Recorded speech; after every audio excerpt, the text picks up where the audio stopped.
এই আজকে অসংখ্য সন্তান এমন নাফরমান।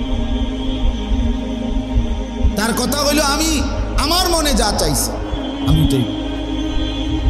ইসলাম বলছে মাথার চুল থেকে পায়ের নখ পর্যন্ত কোরআন সুন্নাহর আলোকে রাসূলের তরিকায় সাজাও। তার কথা হইল না ইসলাম কি আবার রাসূলুল্লাহ সাল্লাল্লাহু আলাইহি সাল্লামের সুন্নাত সেটা আবার কি, কোরআনের হুকুম সেটা আবার কি, বাপের সম্মান আরে তোর বেটা বাপের ইসলামের মর্যাদা কিচ্ছুর কোনো হদিস যা মন চায় তাই করছে। বাবারও হদিস নাই, মারও পাত্তা নাই। সন্তান মুসলমানের আজকে সংখ্যাগরিষ্ঠ সন্তান নিজের হাতে তুলে দিছে। 16 বছর 18 বছর 20 বছর এরকম ছেলে মেয়েদেরকে মুসলমানরা বর্তমানে সবাই অধিকাংশ, অল্প কিছু বাদে অধিকাংশই তার হাতে তুলে দিছে। তার হাতে তুলে দিছে।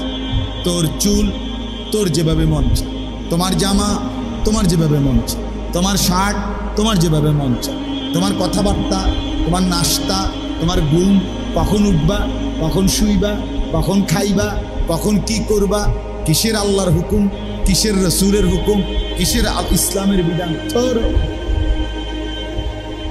তার মতো টেলিভিশন দেখে শিখো, নয়তো ফেসবুক থেকে শিখো, নয়তো ইউটিউব থেকে শিখো, নাহলে বন্ধুদের থেকে শিখো, নাহলে কাফের বেঈমান থেকে শিখো, নাহলে দুশ্মন থেকে শিখো, কিন্তু ইসলাম থেকে কিছু নিও না।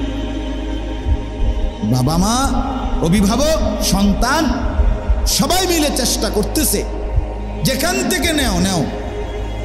পৃথিবীর সবচেয়ে বড় কাফের থেকেও মডেল নিতে পারো, আদর্শ সিস্টেম নিতে পারবা, কিন্তু কোরআন থেকে নিও না, ইসলাম থেকে নিও না। তো এই জীবন কি করলেন, কি হলো? তো এবার এই শেষ কথাটা শুনেন, এটাই মূল বক্তব্য আজকে। হাবিল তখন বলছে قال إنما يتقبل الله من المتقين। এই যে হাবিলকে যখন বলছে কাবিলে যে আমি তোকে মেরেই ফেলবো, তা হাবিল বলছে ভাই তুমি আমারে মেরে ফেলো আর না মারো, তোমার ভাল লাগুক বা না লাগুক, পছন্দ হোক বা না মানো, তুমি মানো কিংবা না মানো, তবে এটাই মনে রাখো কিয়ামত পর্যন্তের জন্য মূলনীতি এক কথা, যে নিশ্চয়ই আল্লাহ কুরবানি ইবাদত কবুল করবে তার তাকওয়া থাকবে যা। ইন্নামা ইয়াতাকাব্বালুল্লাহু মিনাল মুত্তাকিন। এই নিশ্চয়ই আল্লাহ তাআলা মুত্তাকি যে তার কুরবানি কবুল করবে। আর মুত্তাকি মানে কি?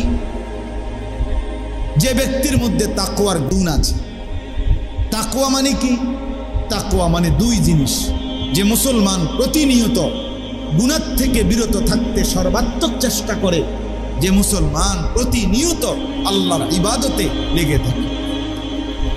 নামাজ যার ছোটে না, মিথ্যা যে বলে না, চুরি যে করে না, মাঝে মাঝে তো হোঁচট খাইতে পারে, অ্যাক্সিডেন্ট হইতে পারে, ভুল হইতে পারে, আরেকটা হইল তার ফিকির এটা আমার দ্বারা যেন নাফরমানি না হয়।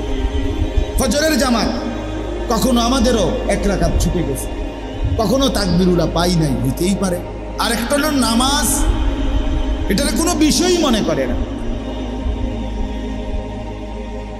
এটার কোনো বিষয়ই মনে করে। সুদের টাকা এটা যে না জায়েজ, এটার কোনো বিষয়ই মনে করে। টেলিভিশনে নাচ গান দেখা, তার বউ বাচ্চা তার ঘরে, এটা যে একটা গুনাহ পাপ, আজ 20 বছর ধরে এবার এটারে কিছুই মনে করে। এটা কি ফেলাস্টিক মানুষ? এটা কি মানুষ না প্লাস্টিক? দেখিতে আবার আজ প্রতিদিন বিড়ি খায়, এটারে কিছুই মনে করে না, এটা কি প্লাস্টিক? স্বাভাবিকভাবে বাঁকা হয়ে গেছে, বুড়ো হয়ে গেছে, প্রত্যেক দিন বিড়ি খায়, সারাদিন সকাল বিকাল নিয়ম মাফিক, রুটিন মাফিক, একবারে মনে হয় ডাক্তারের প্রেসক্রিপশন চাইয়ে চাইয়ে বিড়ি খায়। ডাক্তারে যেভাবে কইয়ে দিছে যে সকালে একটা, দুপুরে একটা, রাইতে একটা, এইভাবে মনে হয় যেন একটা প্রেসক্রিপশন চাইয়ে না। দেখি বলেন এটা কি ধরনের মুসলমান? প্রতিদিন টেলিভিশন দেখে, প্রতিদিন চা দোকানে নাচ গান দেখে, নর্তকীর ছবি দেখে, কথায় কথায় গালি দেয়, বুড়া বয়সও সুদের টাকা, ঘুষের টাকা, মিথ্যা বলে, কিস্তি নিচ্ছে। আহা, আস্তাগফিরুল্লাহ, আস্তাগফির।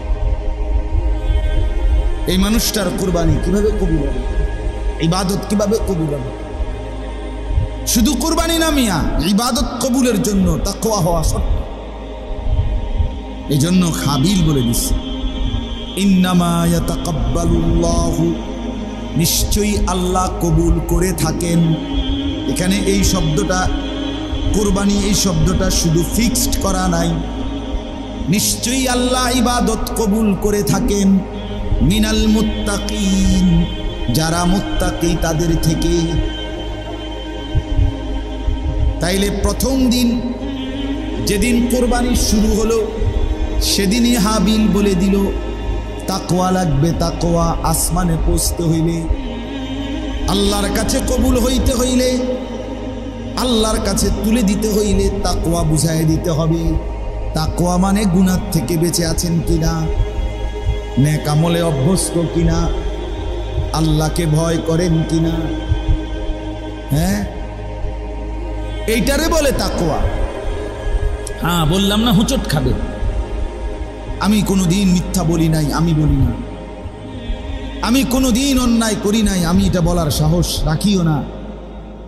কিন্তু আরেকটা হলো লাগাতার মিথ্যা, লাগাতার নাফরমানি, স্বাভাবিক। এটা মুসলমানের পরিচয় হতে পারে, এটা হইতে পারে। প্রতিদিন নামাজ পড়ে না, এটা গাদ্দার ছাড়া আর কিচ্ছু না। এটা গাদ্দার। প্রত্যেক দিন এক তালে ওজনে কম দেয়, এটা বাটপার ছাড়া আর কিছু হইতে পারে। এটা চিটার, বাটপার। নিয়মিত সুদ খায়, এটা সুদখোর, হারামখোর ছাড়া আর কিছু হইতে পারে। মানুষ তো ভুল হয়, অ্যাক্সিডেন্ট করে, কখনো কখনো গুনাহ হয়ে যায়, আবার তওবা করে মাফ চাইয়া নেয়, এটা না মুমিন। কিন্তু গুনাহকে জীবনের সাথে একদম মিশাইয়া দেওয়া, এটা কি? এই জন্য বললাম, আল্লাহ তাআলা বললেন ইন্নামা ইয়াতাকাব্বালুল্লাহু মিনাল মুত্তাকিন, নিশ্চয়ই আল্লাহ মুত্তাকির ইবাদত কবুল করেন। তাহলে প্রথম দিনও বলছে তাকওয়া। এবার আসেন, সেই আদম আলাইহিস সালামের জামানাত থেকে উচ্চারিত হয়েছে যে কুরবানির মধ্যে মূল বিষয় হলো তাকওয়া। কি বলেন না? এবার আমাদের নবী সাল্লাল্লাহু আলাইহি সাল্লামের আমলে আয়েশা যখন কোরআন নাজিল হয়েছে, সেই সময় আবার কুরবানির কথা আবার বলতে গিয়ে আল্লাহ পুনরায় আবার ওই হাজার বছর আগে, হাজার হাজার বছর আগে সেই আদমের জামানার কথাটা আবার উচ্চারিত করছে।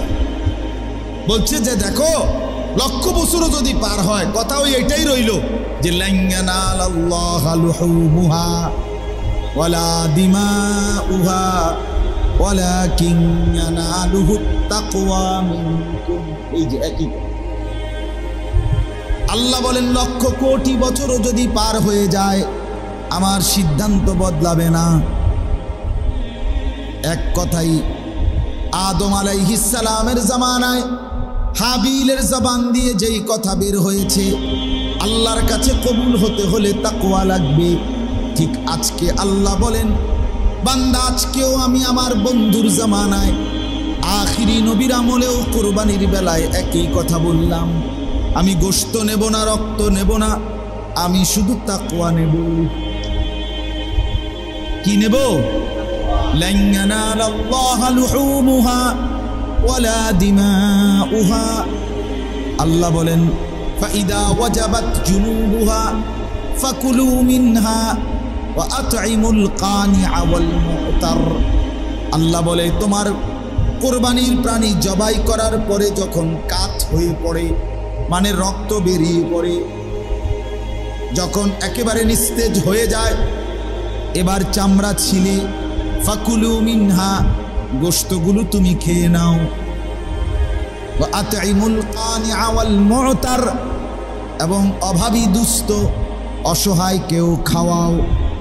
আল্লাহ বলে তোমরাই খাও। এবার যদি বান্দা বলে রব্বুল আলামিন কোরবানি তো দিছিলাম আপনার জন্য, প্রাণী তো জবাই করেছিলাম আপনার জন্য, অথচ আপনি বললেন পুরা গোশত আমি খেতে, আমার গরিব দুঃখীকে খাওয়াইতে, আপনি কি খাবেন না? আপনি কি কদ্দুর নিবেন না? একটা টুকরা নেন, এদুন নুনডা চান, আপনি লেগেই তো কোরবানি দিছি, আল্লাহর জন্য দিছি না? আমরা কথা বলেন না, তো দিছিলাম তো আল্লাহর জন্য। আল্লাহ তাআলা তখন বলে না বান্দা, গোশত পুরাটা তুমি নিয়ে নাও, দিল পুরাটা আমি আল্লাহকে দিয়ে দাও।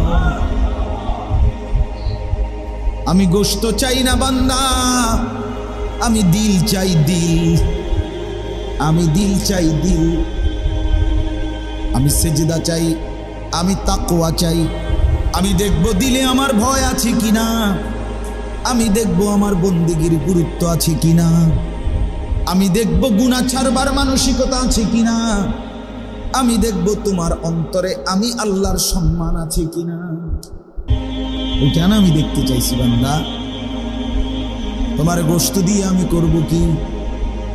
এগুলো তো তোমার জন্যই দিছি, যাও খেয়ে ফেলো, পুরাটা তুমি খাও। কোন ব্যক্তি যদি গোশত কোরবানির উত্তম মুস্তাহাব, আল্লাহর হুকুম এটা যে গরিবকে খাওয়ানো, অসহায়কে খাওয়ানো, আত্মীয় স্বজনকেও দেওয়া, কিন্তু এরপরেও যদি সংসার বড়, চাহিদা বেশি, প্রয়োজন বেশি তার, এই কারণে যদি গোশত সে সামান্য একটু গরিব দুঃখীকে দিছে, কিন্তু বেশি অংশ পরিবারকে নিয়ে খাইছে, এরপরও এটা হারাম হবে না, এটা একদম হারাম না, নাজায়েজ না। ঠিক আছে খাও, 3 ভাগের 2 ভাগ গোশত তুমিই খাও, 1 ভাগ দাও, আরো কম দিবা গরিব দুঃখীকে, আচ্ছা ঠিক আছে আরো কম দাও, এটাতেও আপত্তি নাই, কিন্তু গুনাহমুক্ত জীবন এটা আমি শতভাগ চাই, গোশত লইয়া মাথা ব্যথা নাই। বুঝেন নাই কথা? আল্লাহ তাআলার কথাই, গোশত কম বেশ হইলে কিচ্ছুই তো না, আমার তো আপত্তি নেই, মানে বলছিলাম 3 ভাগ করেও, আচ্ছা করো না, ঠিক আছে তুমি একটু বেশি খাও, যাও, নাহলে পুরোটাই খাও, তো তুমি আমার কোনো আপত্তি নাই বান্দা, কিন্তু নাফরমানি করবা না। গোশত করতে করতে, হাড্ডি করতে করতে জোহরের নামাজও চলে গেল, আসরের নামাজও চলে গেল, হায় নাফরমান, কিসের কোরবানি দিল? কোরবানির দিনের জোহরের নামাজে পড়লা না, কোরবানির দিনও আসরের নামাজ পড়লা না, তুমি যে গোশত খাওয়াই না, এটা আর বুঝার বাকি কি? এটা কি মাইকিং করে কইতো? আর এটা কি আর পোস্টার লাগাইয়া কইতো? হ্যাঁ, এটা আর বুঝার বাকি রয়েছে কিছু? এটা যে গোশত লুবি বলেন না, এটা আর বুঝার কিছু আছে? কিছু রাসূলুল্লাহ সাল্লাল্লাহু আলাইহি সাল্লাম বলছে ঈদের নামাজ এটা কি ওয়াজিব, তো এইটা না ফইরা যে কোরবানি দিল, নবী বলছে কিচ্ছুই হয়েছে না, লাইসা মিনান নুসুকে ফি শাইইন, কোরবানি বলতে কিছুই হয় নাই। এখন আমার প্রশ্ন হইল, শুনো, যদি ওয়াজিব নামাজ না পইরা কোরবানি দেয়, তাহলে নবী বলছে এটা কিচ্ছু হয়েছে না তোর কোরবানি, তো যেই নাফরমান ফজরের নামাজ না পইরা কোরবানি দেয়, কি রে নাফরমান, তো এটা তো ফজরের নামাজ ফরজ নামাজ, বুঝেন নাই কথা? কোরবানির দিন যে ফজরের নামাজও পড়লো না, এতে বইয়া রইল গরুর লাগিয়া, গরুরে গোসল করা, আর তুই না গোসল করবি বেটা, গরু গোসল করায় কিরবি, গরুরে গোসল করা, এতে বেটা গরু লইয়াই ব্যাস, হল্লি বুসি লইয়াই ওটার জান শেষ, দাও লইয়া, তারপরে ওই যে কুবাই না ইডা টাটফাল মাটফাল ইডি আই হাই শিক্ষার কারে কয় দফানি উড়ানি। গত বছর হাজি সাহেব শুনেন, গত বছর আমার এক লোকে নিয়ে গেছে, বেটার গরুটা কোরবানি হইব, আমি কোরবানি করবো না, আমি দেখবো কুদু বেড়ার কথা কুদু থাকবেন আমার একটা আবেগ। ঠিক আছে, আমি গেছি। প্রথম এক বড় গরু, প্রায় 3 লাখ 3.5 লাখ টাকা দিয়ে মনে গরুটা কিনছি, বড় গরু। এটারে বহুত কষ্ট করে হতাইছে, অনেক লোক লাগাইয়া শোয়াইয়া 2-4 বারে উঠতে গেছে এটা। এরপরে শোয়াইয়া সবাই ধরে লাগছে, এখন ছুরি লাগাইব। এই সময় রাখো রাখো রাখো রাখো, হঠাৎ হেঁটে না না না, ওই যে লোকটার গরুর মালিক, যিনি যার কোরবানি দিতেছে, যে বেটার, রাখো রাখো রাখো রাখো রাখো, ওই একটা দৌড় দিয়ে আইসা একটা মানে গরুটার উপরে একটু কাইট হইয়া একটা ছবি তোলা, একটা ছবি একটা ছবি। আমি মানে কি কানতাম না, দুঃখে বই দিতাম মাটি। ও মা এবোটা কি তার কই মানে। এরপরে মনে করেন মোবাইলের মধ্যে উঠাইয়া ফেসবুকে দিবে যে দেখেন দেশবাসী, গরুর সাথে গরু কেমন লাগে, কমেন্টস করে জানাবেন আমরা 2 গরুকে কেমন দেখা লাগতেছে। তো দেশবাসী জানাবে উভয়কে একই রকম মনে হচ্ছে না। এটা কি বলেন না, গরুর লোকে তুই কাটিয়ে গেলি কি লেগে? আহ, খামখেয়ালি মুসলমান। তাকওয়া কোথায়? তাকওয়া কোথায়? আল্লাহর ভয় কোথায়? গুনাহমুক্ত জিন্দেগি কোথায়? এজন্য বাপ, প্রত্যেকটা ইবাদত কবুলের পিছনে এটা জরুরি, গুনাহমুক্ত থাকা। গুনাহমুক্ত থাকা, বাঁচতেই হবে আপনাকে, আমাকে বাঁচতেই হবে। ছেলেকে বাঁচাইতেই হবে, মেয়েকে বাঁচাইতেই হবে, স্ত্রীকে ফেরাইতেই হবে। কয় তো হুজুররা বালা লাগেই তো কয়, বুঝি তো পারি তো না, এ সমস্ত ফাজিলি কথা, এসব বনখাইন্যা কথা কইলে হইতো না। আমরা এসব রং বেরঙ্গের কথা বললে হবে না, বাঁচতেই হবে, ফিরতেই হবে, ফিরাইতেই হবে স্ত্রীকেও ছেলে মেয়েকেও। কারণ একবার নাফরমানি জিন্দিগি নিয়ে কবরে গেলে আর ফিরবে না, জাহান্নামের আগুনে খালিদুন, অনন্তকালের জন্য জ্বলতে হবে। ইন্নাল মুজরিমিনা ফি আযাবি জাহান্নাম খালিদুন। রব্বুল আলামিন বলে, নিশ্চয়ই পাপী নাফরমান জাহান্নামের আযাবের মধ্যে চিরস্থায়ী থাকবে। লা ইউফাত্তারু আনহুম ওয়া হুম ফীহি মুবলিসুন। রব্বুল আলামিন বলেন, জাহান্নামীকে লক্ষ কোটি বছরে 1 সেকেন্ডের জন্য জাহান্নামের আযাব থেকে বিরতি দেয়া হবে না। কসম খোদার, কোরআনের আয়াত, 1 সেকেন্ডের বিরতি মিলবে না। অহুম ফীহি মুবলিসুন। আল্লাহ বলে, অনন্তকালের জন্য জাহান্নামী ভীষণ মলিন মুখেই থাকবে, আর কোনোদিন মুখে হাসি ফুটবে না। চিৎকার করবে আর কাঁদবে। আল্লাহ বলবে, ওমা যালামনাহুম ওয়ালাকিন কানু হুমুজ যালিমিন। আল্লাহ বলবে, নাফরমান, আমি কিন্তু তোমার উপরে জুলুম করি নাই, বরং তুমি নিজেই নিজের উপরে জুলুম করেছো। আমি তো হায়াত দিয়েছি, সুযোগ দিয়েছি, আমি তো দিন দিয়েছি, তুমি তো পাত্তা দাও নাই। ওয়ানাদাউ ইয়া মালিকু লিয়াকদি আলাইনা রাব্বুক। এই শেষ কথাটা শুনেন, জাহান্নামী তখন অস্থির হয়ে, জাহান্নামের ভীষণ আগুনে পাগল হয়ে, সর্বশেষ জাহান্নামের দারোগা ফেরেশতা মালিক তাকে ডাক দিয়ে বলবে, হে ফেরেশতা মালিক, তুমি আল্লাহকে বলো না আমাকে জীবনের তরে মৃত্যু দিয়ে দিতে, আমি আর পারছি না।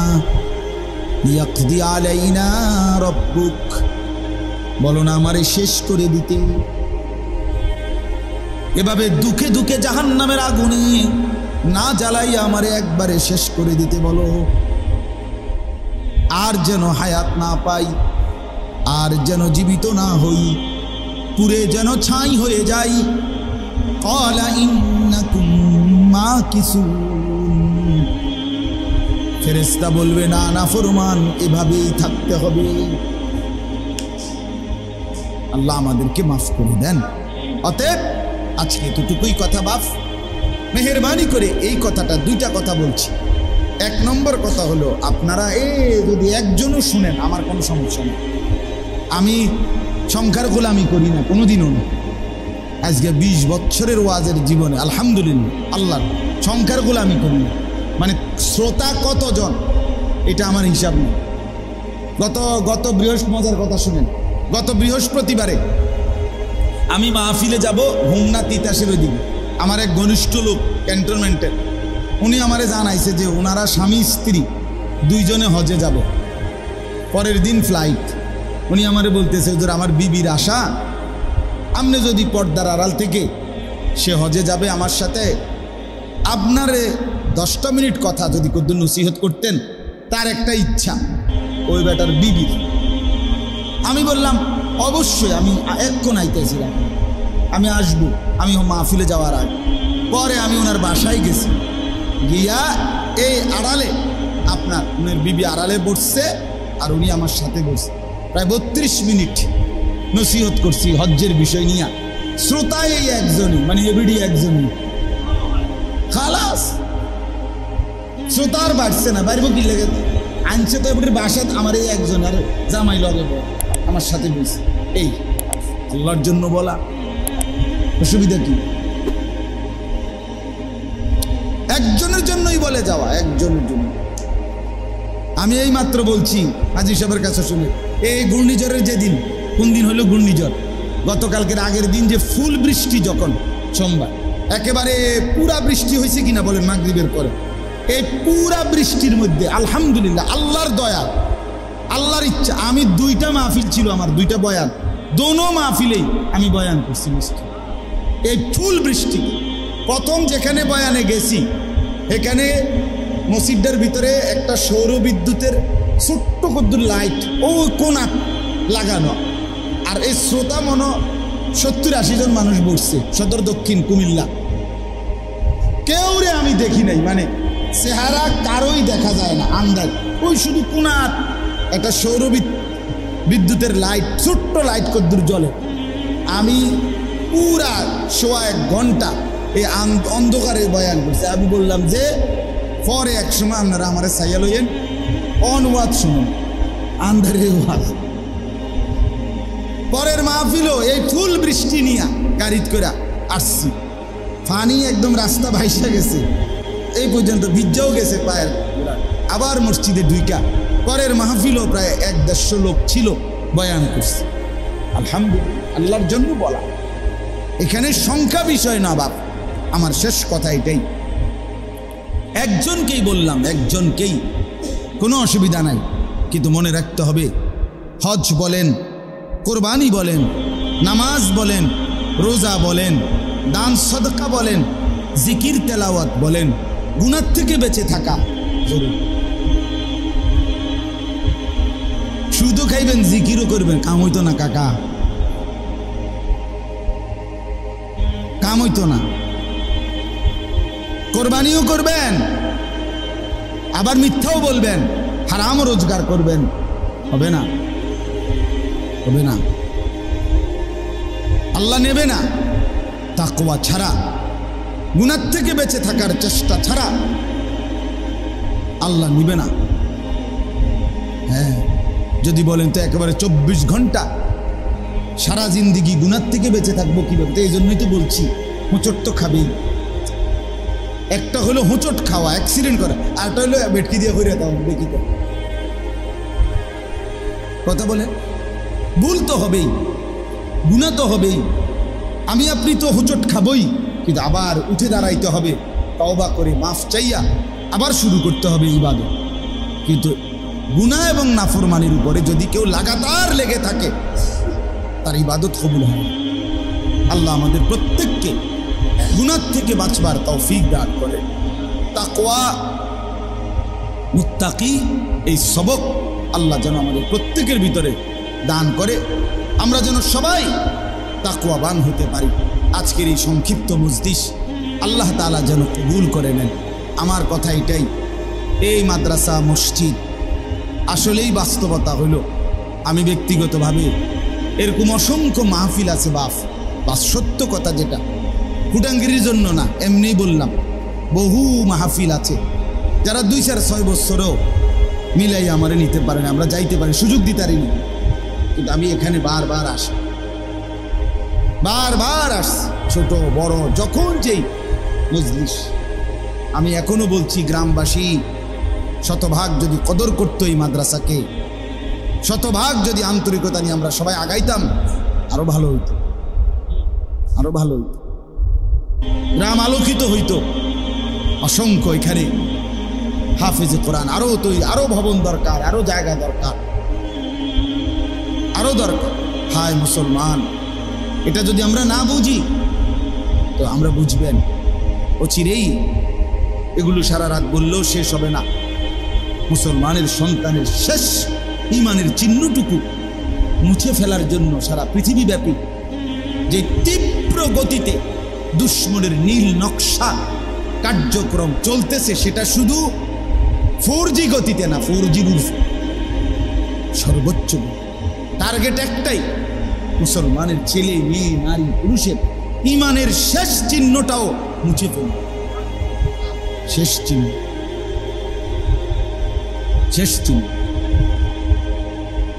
যে ছেলেটা 12 বছরের জীবনে কোনোদিন রাসূলুল্লাহ সাল্লাল্লাহু আলাইহি সাল্লামের তরিকায় একবারও চুল কাটাইলো না, মনে করেন সে কি আর কোনোদিন বলতে পারবে যে চুল কাটার মধ্যে নবীর তরিকা কি?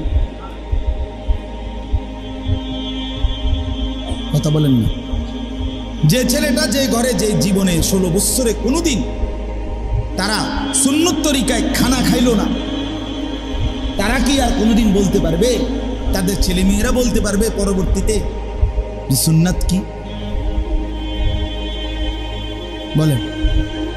এইভাবে দুশ্মন নতুন যারা, এখন তো মুরব্বীরা যারা আছেন, প্রত্যেক সমাখানে শুনি এ বয়স্ক মুরব্বী চাচাদের মধ্যে কিছুটা তো দিন ধর্ম এখনো আছে, কিন্তু অধিকাংশ একটু টাকা পয়সা হয়েছে, একটু পড়ালেখা হয়েছে, একটু সামাজিক স্ট্যাটাস, ভদ্রতার মুখোশ, এরা ওই পূর্বের আমলের, মানে আজ থেকে 30-40-50 বছর আগের দাদা নানা দাদি নানি মা চাষিকে বিরক্তি মনে করে, বিরক্তি। এরা আসলে আগের আমলের সময়ের মানুষ তো হুজুর, আগের সময়ের মানুষ একটু সামাজিকতা বোঝে, সামাজিকতা নাকি বোঝে। আজকে একজন আলেম বললেন, একজন ভদ্রলোক, আমরা 4 জন হুজুর ওনার বাসায় দেখা করতে গেলাম।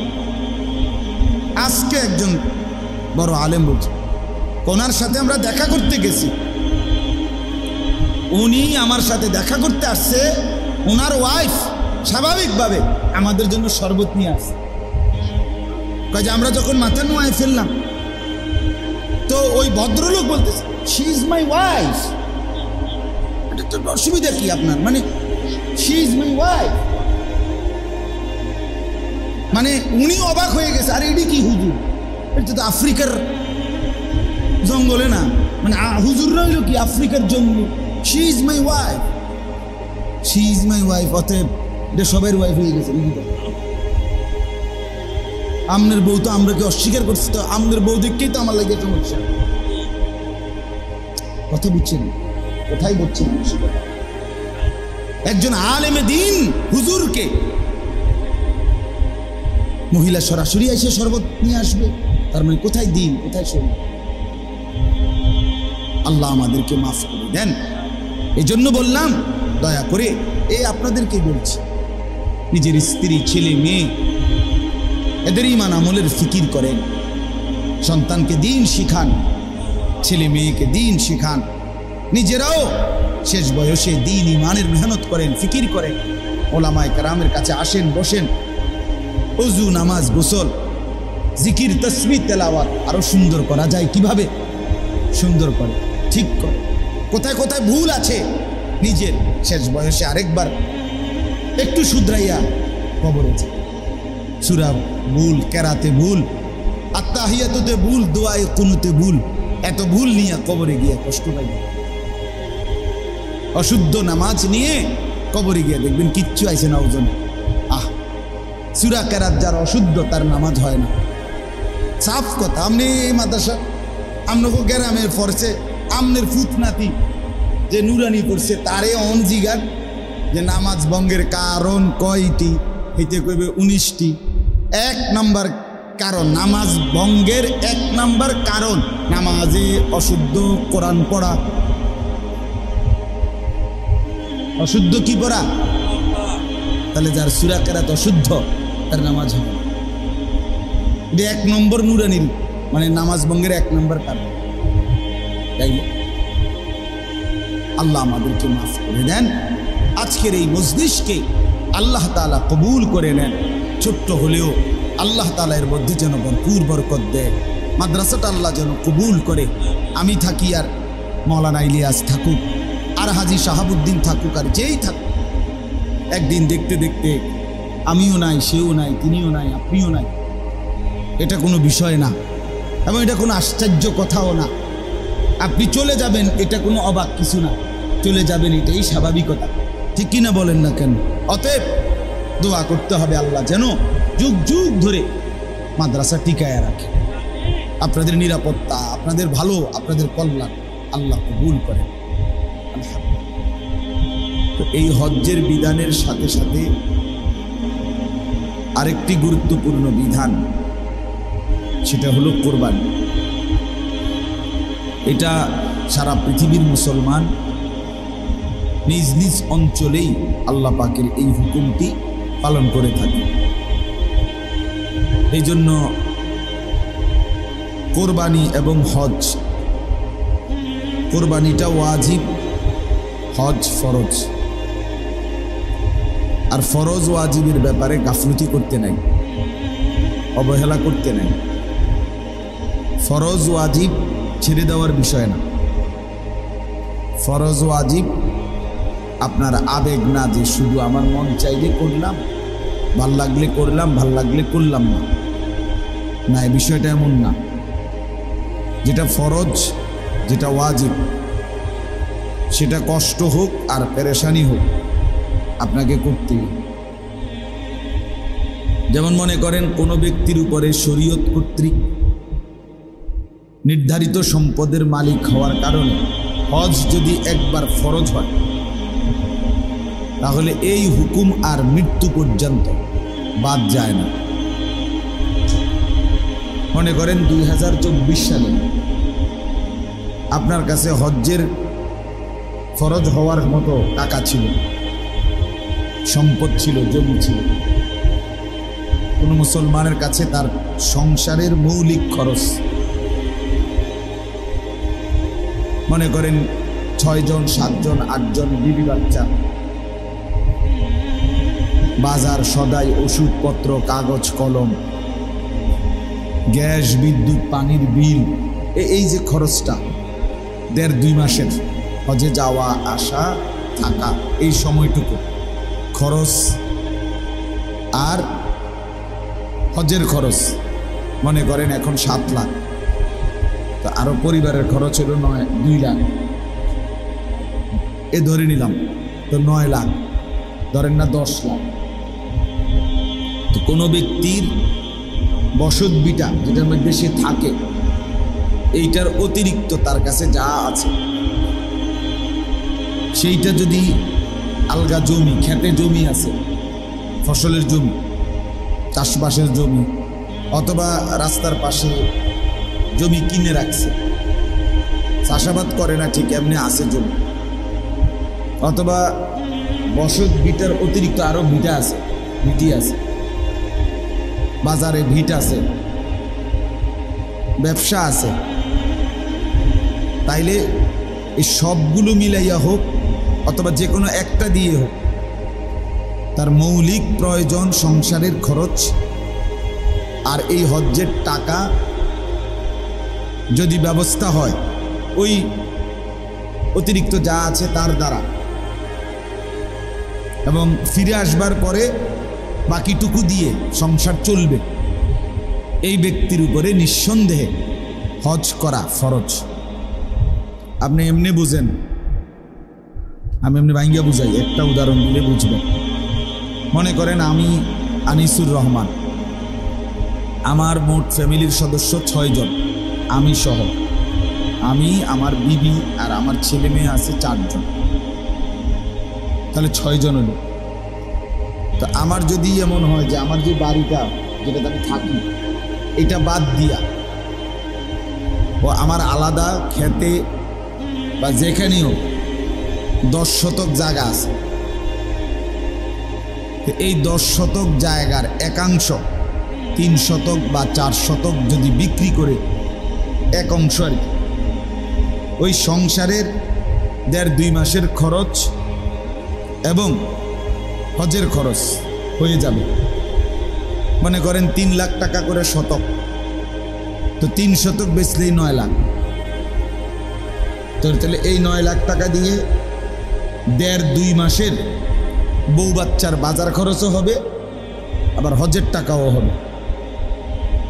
আর অতিরিক্ত যে আরো এই 10 শতক এই জায়গাটার মধ্যে আরো কদ্দুর জায়গা রয়েছে না, কথা বলেন না, এইটা দিয়েই ফিরে আসার পরে সংসার চলবে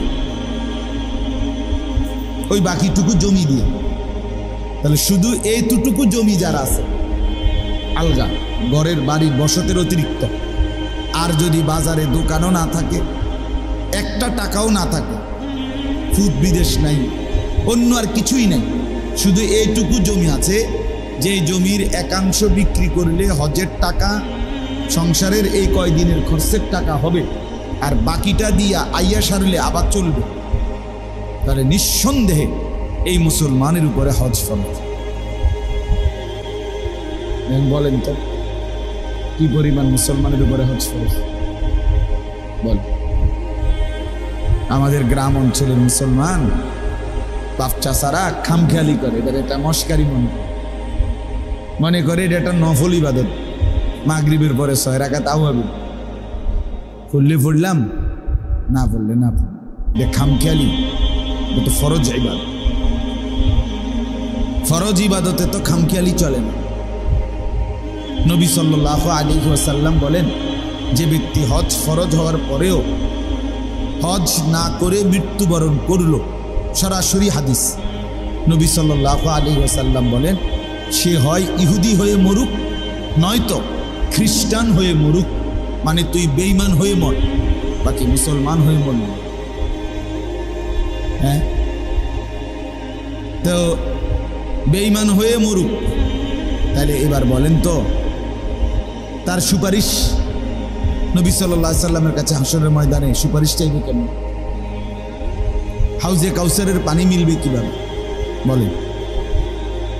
কিতাবে স্পষ্ট আছে, আমার কাছে গাড়িতেও কিতাব আছে। হযরত ওমর রাদিয়াল্লাহু তাআলা আনহু সরাসরি কিতাবে হাদিসে আছে, তিনি হজ ফরজ হওয়ার পরেও যে হজ করে নাই, তিনি বলতেন যে আমার মন চায় তার উপরে অমুসলিম ব্যক্তির উপরে যেই ট্যাক্স ধার্য করা হয়, আমি তার উপরেও সেই পরিমাণ ট্যাক্স ধার্য করব। কেন? তিনি বলতেন, মা হুম বি মুসলিমিন, মা হুম বি মুসলিমিন, তারা মুসলমান নয়, তারা মুসলমান নয়। 2 বার বলছে। বলেন, এই জন্য বললাম অনেক শতকরা আমাদের সমাজের 90% মুসলমানের উপরে হজ ফরজ। এই 10-20 শতক জমি নাই এমন মুসলমান কয়জন? কথা বলেন না, জমি জমা নাই তো খামখেয়ালি করে, ফুদ বিদেশে পাঠাইছি, তে যদি ফাটাইতো হুজুর তাহলে গেলাম, হেতে যদি কদ্দু টেয়া টুয়া দিত, তার বাফেরে যদি কদ্দু হজ করাইতো। হ্যাঁ, জিভুত মানুষ করছি, কিতা জিভুত মানুষ করছেন আমি বুধ, কারো ছেলে বিদেশ ফাটাইলেই এটা বুঝি মানুষ করা হয়ে গেছে। বলেন না, আপনি বুঝি ফুদ বিদেশ ফাটাইছেন মানে ভূত মানুষ করলেছেন। আপনি একটা বিল্ডিং করছেন বাইক, তার মানে আপনি জিভুত মানুষ করলেছেন। তো এটা কি কথা হইল যে জিভুত মানুষ করছে? এই জন্য এটা গুরুত্বপূর্ণ বিষয় যে মুসলমানের কাছে তার মৌলিক প্রয়োজনের অতিরিক্ত হজ্জের খরচ বাকিগুলো দিয়ে ব্যবস্থা। অথচ একটা মানুষের কাছে জমি আছে, বাজারে ভিট আছে, দোকানদারি করে, সেখানে ব্যবসার মাল আছে, ব্যাংকে টাকা জমা আছে, কত দিক দিয়ে টাকা মিলাইলে সহজেই এই পরিমাণ সম্পদের শরীয়ত যে দুর্বল সে দূর হয়। কিন্তু খামখেয়ালি। এজন্য বললাম হজ একটি ফরজ ইবাদত। একে তো এই কারণে গুরুত্বপূর্ণ, ফরজকে খামখেয়ালি মনে করলে হয় না। 2 নাম্বার হলো হজ ইসলামের মৌলিক 5টি ভিত্তির একটি, এটা একটা খুঁটি। খুঁটি ফেলায় দিলে ভবন টিকে না। এই ফিলার ভাঙ্গা লাইলে মানে খুঁটিটা, এগুলা 4টা খুঁটি, এগুলো সরাইয়া ফেললে ছাদ টিকবে না। এজন্য যে খুঁটি সরাইয়া ফেলে তার ইসলাম টিকে না। এজন্য হজ্জের হুকুম গাফলতি করতে নাই। 2 নাম্বার হলো হজ না করার শাস্তি ভয়ানক। এই যে ইহুদির মৃত্যু, খ্রিস্টানের মৃত্যু, বেঈমানের মরণ, তাহলে আপনি তো জীবনভর মনে করছেন রোজা নামাজ পড়ে আপনি অনেক কিছু করছেন, কিন্তু আপনার উপরে হজ ফরজ ছিল, কিন্তু ওই যে টাকার লোভে শরীরে নামাজ পড়ছেন ঠিক আছে, কিন্তু টাকার বিষয় আর স্যার আপনি বোঝেন না। আপনি শুনে জিমান হুজুর এটা আমরা কে এত কিছু বুঝিনি 100 বার বুঝিও নি, ইচ্ছা করে মাতে না, বোঝেন নাই কথা। লোভী, টাকার সম্পদ, টাকা খরচ করতে চায় না, অথচ সেই টাকা তো জিফুত খাইয়েই লাইতেছে। কেউ না কেউ দুনিয়ায় টাকা তো নিয়েই গেছে। একজন মানুষ প্রথম বছর যেই টাকা রোজগার করছে 30 বছর পর্যন্ত ওই টাকাটা তো তার পকেটেই রয়েছে নাকি? কথা বোঝেন না?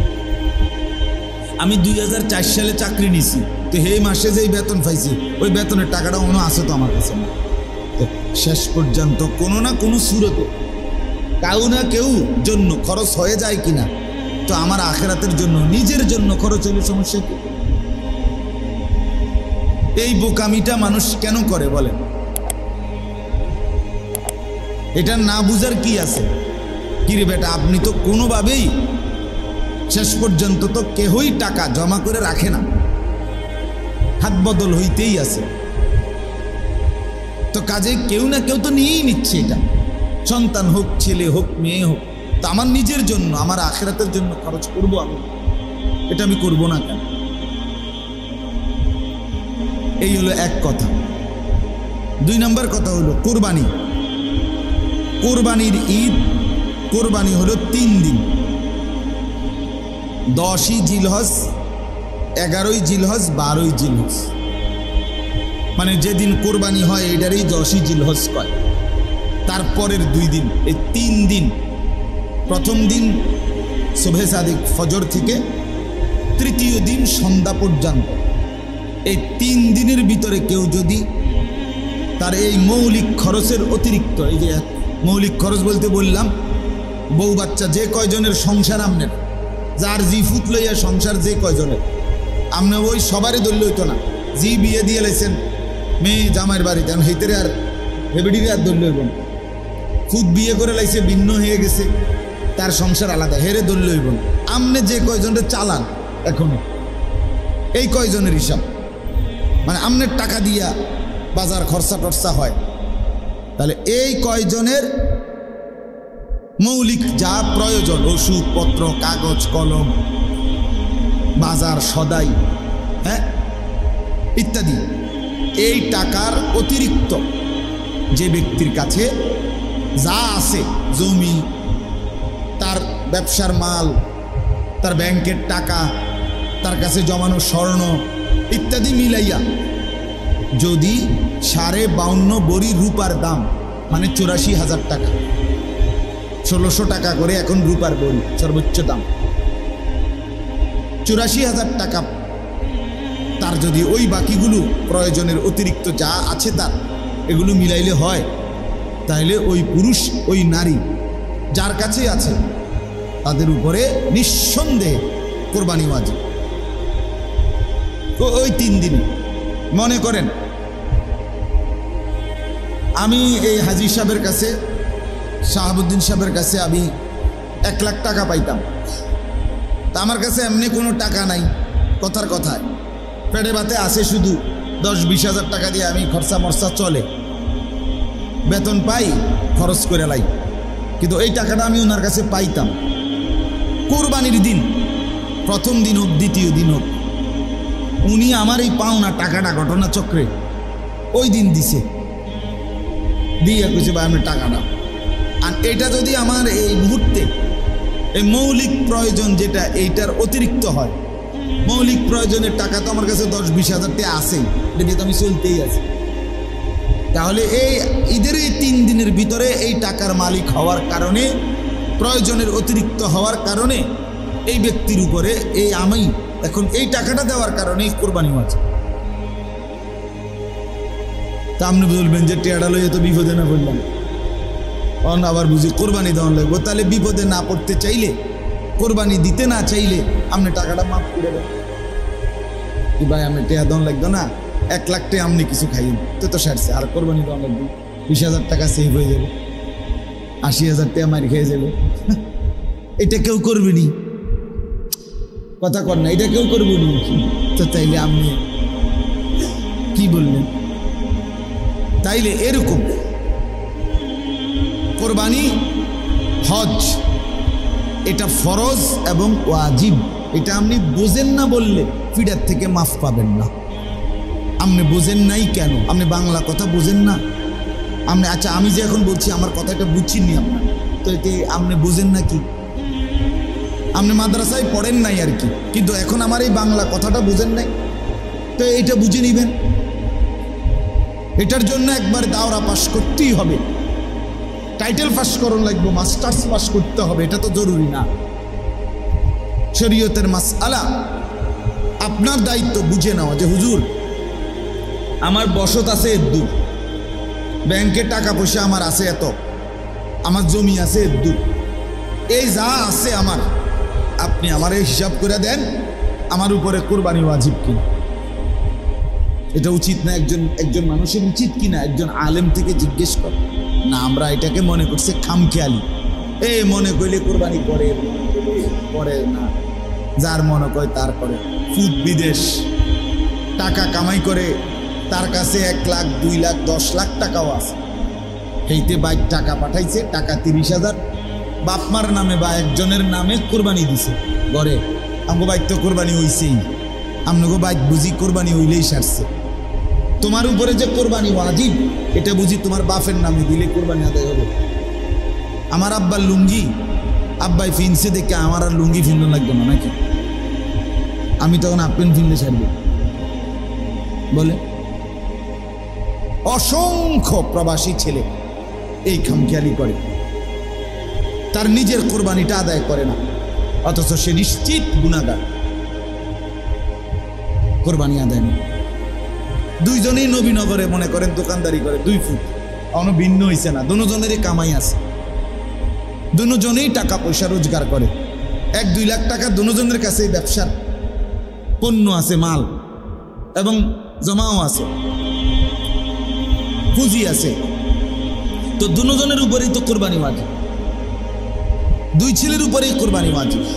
তারা ওই 2 জনে মিল্লা 15,000 করে 30,000 টাকা দিয়া বাপের হাতে দিছে, আপনার নামে কোরবানি দেন, গোস্ত সবাই মিল্লা খাবো। এটা কি গোস্ত খাওয়ার কথা?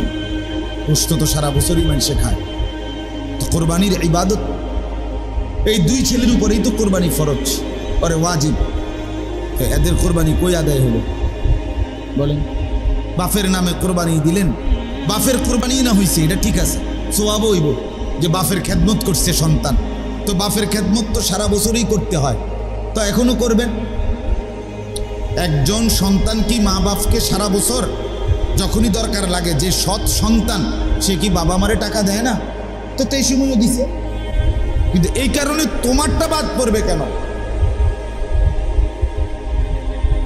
তোমারটা বাদ পড়বে কেন? তোমার বাবার কাপড় চোপড় কিনলে কি তোমার কাপড় চোপড় লাগে না? তোমার বাবার ডাক্তার দেখাইলে কি তোমার বাচ্চাদের ডাক্তার দেখাও না?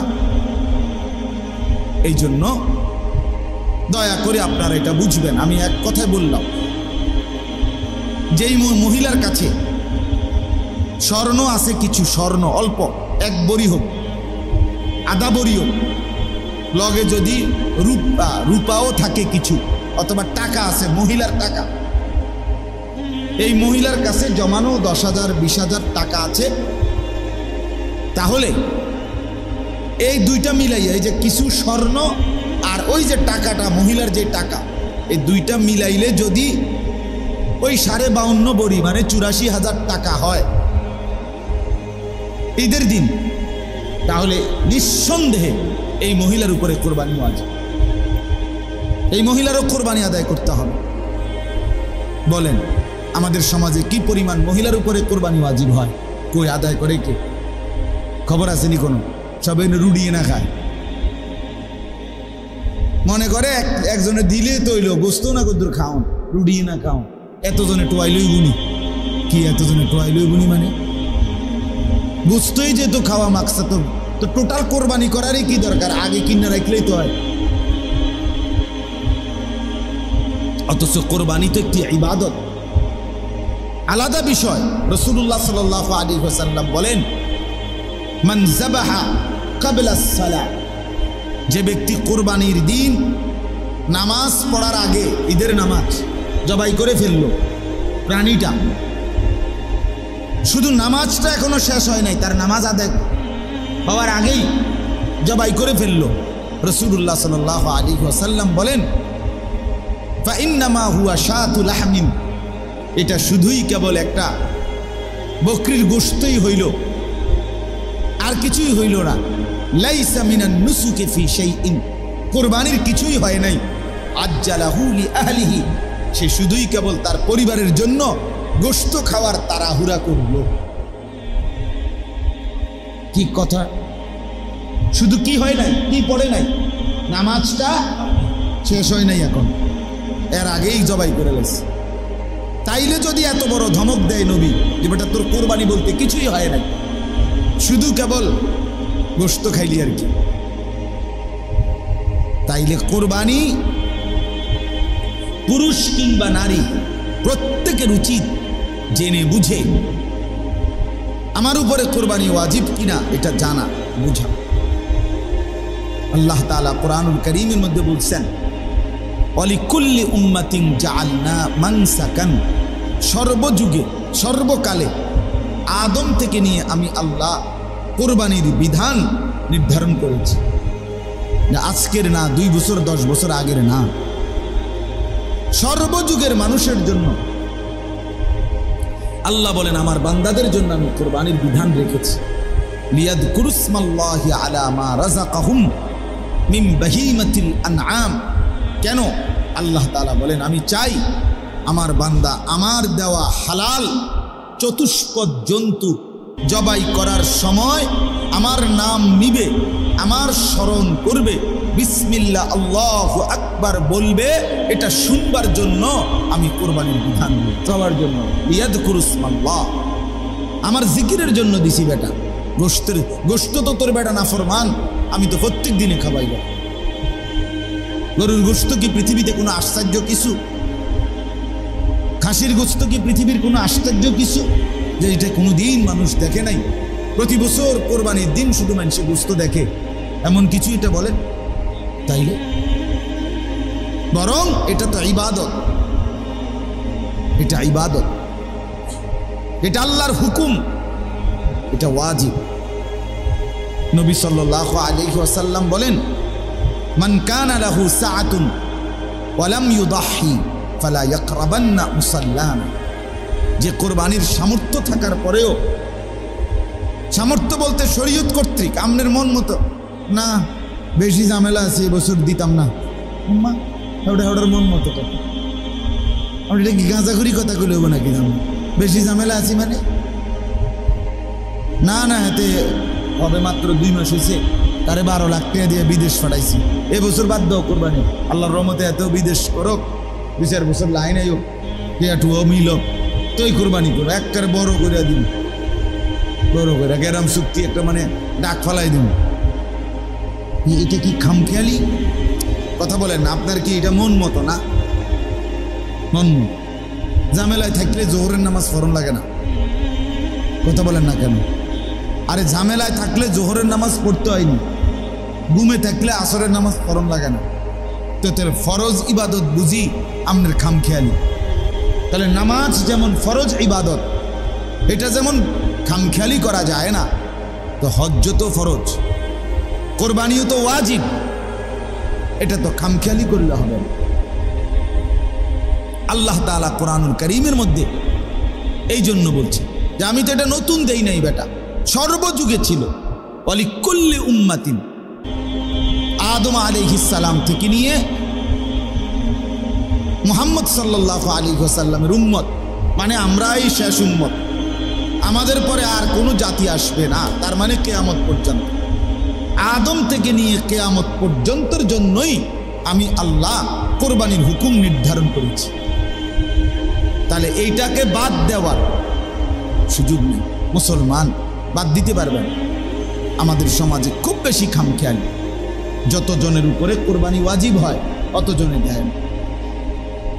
বাড়ি চুক্তি একজন দিলেন, কামাই করে যতজন, এবং সেই কামাইয়ের মধ্যে যার কাছে অতিরিক্ত এই টাকাটা আছে, বললাম যে এখনকার এটা কম বেশ হইতে পারে, 84,000 টাকা ফিক্সড না, রূপার দাম বাড়ে কমে উঠানামা করে, কখনো 1350, কখনো 1400, কখনো আরো নামে 2700 টাকাও হয় রূপার বড়ি, কখনো কখনো 47-48,000 টাকাই কি হয়ে যায়। 50,000-এর নিচে প্রয়োজনের অতিরিক্ত যার কাছে আছে তার উপরেই কোরবানি ওয়াজিব। আপনি 2 লাখ টাকার গরু কোরবানি দিতে হবে জরুরি না, কিন্তু কোরবানি আদায় করতে হবে। আপনি 10,000 টাকার খাসি দিয়েই কোরবানি দেন, অসুবিধা কি? এটা তো আল্লাহর হুকুম, এটা তো বেড়াগিরি না, এটা ফুডাঙ্গিরি মারণেরও কিচ্ছু না, বড়াই করার কিচ্ছু না। যে আমরা 3 জনের উপরে কোরবানি হয়েছে ওয়াজিব, এখন 40,000 করে দিতাম গেলে আপনার 3 জনের এত টাকাও হবে না। আবার হুদা খাসি দিল কেরম দেখা যায়, তো কাজে এক নাম দেই 50,000 টাকা করে বড় নাম দিল। আমি বড় নাম দিলে কিলা বইল, বাকি 2 জনের কোরবানি, বাকি 2 জনের কোরবানি তো আদায় হলো না। আর নবী সাল্লাল্লাহু আলাইহি সাল্লাম বলেন যে কোরবানি আদায় করে নাই অথচ সামর্থ্য ছিল, সে যেন নামাজে না আসে। একদম সাফ বলছে, নাফরমান তুই বেটা মসজিদে আসবি না, তুই ঈদগাহে আসবি না, বেঈমান যা বেরো বেটা, তুই ঘুম যা বেটা গিয়া, তুই হত্যা থাক, গোস্ত রান্দা হইলে গোস্ত খাইছি, তুই আইছিস গোস্ত খাইতে দুনিয়া, গোস্ত না খাইবি তুই নামাজ পড়ে করবি কি? রাসূলুল্লাহ সাল্লাল্লাহু আলাইহি সাল্লাম নিষেধ করছে যে সামর্থ্য থাকার পরেও যে কি করে নাই, কোরবানি করে নাই, সে যেন কি না আসে, নামাজে যেন না আসে, সে যেন ঈদগাহে না আসে। তো যেখানে ওয়াজিব নামাজ, ঈদের নামাজ, এইটাই পড়তে মানা করেছে, তো ফরজ নামাজ হতো, তো যা নামাজ দিয়ে কি? আল্লাহ আমাদেরকে মাফ করে দেন। এই জন্য কোরবানি একটি প্রাচীন ইবাদত, আল্লাহর পছন্দের ইবাদত। পৃথিবীর প্রথম আদম আলাইহিস সালামের জামানাতে আল্লাহ তাআলা কোরবানির বিধান চালু করেছে। কোরবানি কেন চালু করবেন? কোরবানির মাধ্যমে মুমিনের পরীক্ষা হয়। কোরবানির মাধ্যমে মুসলমান পরিচয় দেওয়ার পরে কোরবানি দিয়ে কে আল্লাহকে ভয় করে আর কে নফসের গোলামি, শয়তানের গোলামি, মনের ইচ্ছার গোলামি করে, এটা পার্থক্য। এজন্য কোরবানির দ্বারা তাকওয়ার পরীক্ষা হয়। কোরবানি দ্বারা কিসের পরীক্ষা হয়? তাকওয়ার, আল্লাহ ভীতি, আল্লাহ ভীতি, আল্লাহ ভীতি। কোরবানি থেকে আল্লাহ তাআলা তাকওয়া যাচাই করে, গোস্ত না, রক্তও না, তাকওয়া। যার তাকওয়া আছে, আল্লাহকে ভয় করে কোরবানি করছে, আল্লাহর মহব্বতে দিচ্ছে, আল্লাহ তাআলা তারটাই কবুল করে। এই কোরআনের আয়াতটা আমি পড়ছি আপনাদের সামনে, দেখেন একটু শুনেন। 6 নম্বর পারা, 5 নম্বর সূরা, সূরা মায়েদা। এই সূরার ২৭ নম্বর আয়াত আল্লাহ তাআলা বলতেছেন, ওয়াতলু আলাইহিম নাবা আবনাই আদামা বিল হক। হে নবী, আপনি আমার বান্দাদের কাছে, আপনার উম্মতের কাছে আদমের 2 সন্তানের সেই ঘটনা, কোরবানির ঘটনাটা বিস্তারিত সুন্দর করে সঠিকভাবে বর্ণনা করুন। তাইলে তারা বুঝবে কোরবানির মূল উদ্দেশ্য কি। ওই ঘটনাটা বললেই তারা বুঝে ফেলবে। তাহলে বোঝা গেল আল্লাহ তাআলা কোরবানির ঘটনা শুরু করাই দিছেন, নবীজিকে শুনাইতে বলছেন সেই আদম আলাইহিস সালামের জামানার ঘটনা। আদম আলাইহিস সালামের 2 পুত্র বিবাহ নিয়ে, আমি সংক্ষেপে বলতেছি, শুধু বিবাহ নিয়ে ঝগড়া লাগছে, বোনের বিবাহ নিয়ে। এই ঝগড়ার পরিণতিতে এই বোনটাকে কে বিয়ে করবে এটা সিদ্ধান্তের জন্য আল্লাহ তাআলা হুকুম তো দিছেন, আদম আলাইহিস সালামও বলছেন, কিন্তু একটা ছেলে কাবিল মানতেছে না, সে আল্লাহর হুকুমও মানে না, বাপের হুকুমও মানে না। তখন আল্লাহ তাআলা বলছে, ঠিক আছে আদম, নগদ পরীক্ষা হোক। তো এই পরীক্ষার জন্য উভয়কে বলো তাদের প্রিয় বস্তু আল্লাহর রাস্তায় কোরবানি করতে, সমর্পণ করতে। তখন ছিল নিয়ম, আমাদের প্রিয় নবী সাল্লাল্লাহু আলাইহি ওয়াসাল্লাম তিনি তো কোরবানির জন্য নির্ধারিত প্রাণী নির্ধারণ করে দিয়েছেন। পূর্বের জামানায় কোরবানি ছিল নিজের উৎকৃষ্ট বস্তু, নিজের কাছে যেটা সবচেয়ে প্রিয় জিনিস, এরকম কিছু কোনো উঁচু জায়গায়, টিলা পাহাড় এমন কোনো জায়গায় রেখে আসা আল্লাহর জন্য, এইটাই ছিল কোরবানি।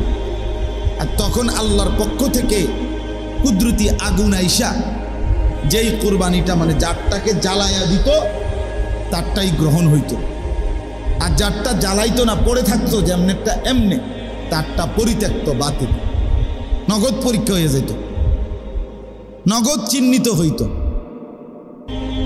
তো আদম আলাইহিস সালামও তার 2 ছেলেকে বললেন, হাবিল কাবিলকে, তারা 2 জনও বললেন যে তোমরা তোমাদের প্রিয় জিনিস আল্লাহর রাস্তায় কোরবানি করো। এই প্রথম কোরবানির হুকুম।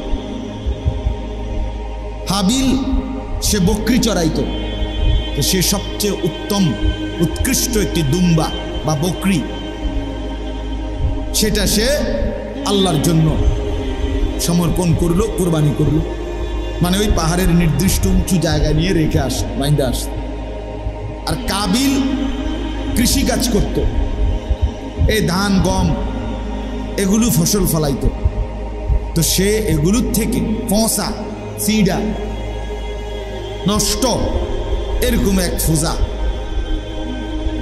নিয়া আপনার ওই পাহাড়ের উপরে রেখে আসছে।